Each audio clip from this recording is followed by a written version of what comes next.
Tonight is going to be Rosh Chodesh, so a person should plan accordingly.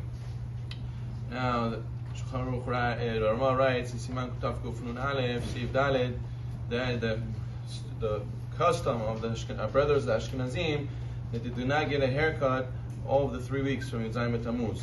Another strange thing the Rama brings over there also is that their custom is also not to do laundry from Rosh Chodesh Ab.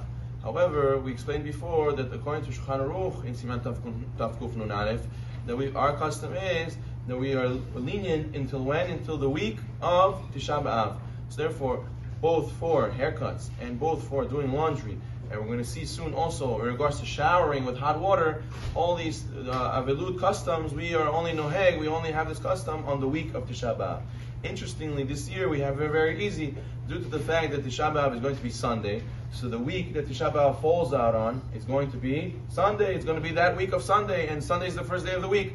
So therefore, the week before does not have the status of the week of Tisha B'Av. So therefore, a person who's Sephardi will be allowed to get a haircut all the way until, obviously you can't get a haircut on Shabbat, but at least until Shabbat. Before Tisha B'Av, he will be able to do laundry and wear clean clothes all the way up until Shabbat, and he will also be allowed to shower with hot water all the way up until Shabbat, because it does not have the status of the week of Tisha B'Av. So therefore, this year is very lenient.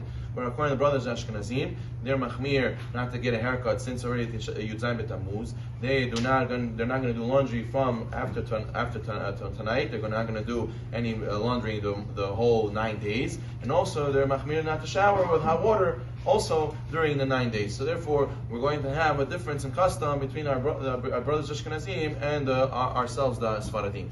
But you should know from the Mishnah, Masechet Ta'anit, Chavabon Bet, it says clearly that over there that the halacha is that you have to not get a haircut nor do laundry once it is the week of Tisha B'Av. That is clear in the Mishnah. However, once it becomes earlier than that, the 9 days or the whole 3 weeks, that is just a matter of custom, and this is the customs of the Ashkenazim and the Sephardim.